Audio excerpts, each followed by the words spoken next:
আল্লাহ তাআলা আমাকে আপনাকে ইচ্ছা করলে কোনো আপদ বিপদ বালা মুসিবত রোগ ব্যাধি অ্যাক্সিডেন্ট সহ বিভিন্ন বিপদ আপদের মধ্যে রাখতে পারতেন।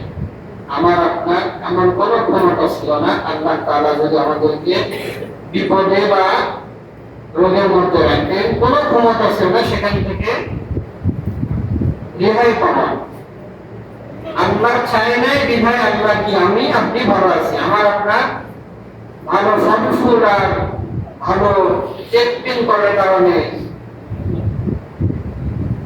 ভালো ওষুধ সেবন করার কারণে আমি আপনি সুস্থ আছি, বিষয়টা এরকম নয়। আল্লাহ তাআলা রাখছেন বিধায় আমরা কি, আল্লাহ তাআলা আমাদেরকে ভালো রাখছেন বিধায় আমরা ভালো আছি। আল্লাহ যদি না রাখতেন কোনো কিছু দ্বারা আমরা ভালো থাকতেই পারতাম না। কেননা অসুস্থতা, রোগ ব্যাধি, দুর্বলতা, ওষুধের অ্যাকশন ক্রিয়া প্রতিক্রিয়া সবকিছু আল্লাহ তাআলার হুকুমে হয়। সবকিছু কি হয়? আল্লাহ তাআলার হুকুমে হয়। আপনার হাতের একটা আঙ্গুলের দোষও আল্লাহ তাআলার গোলামি করে।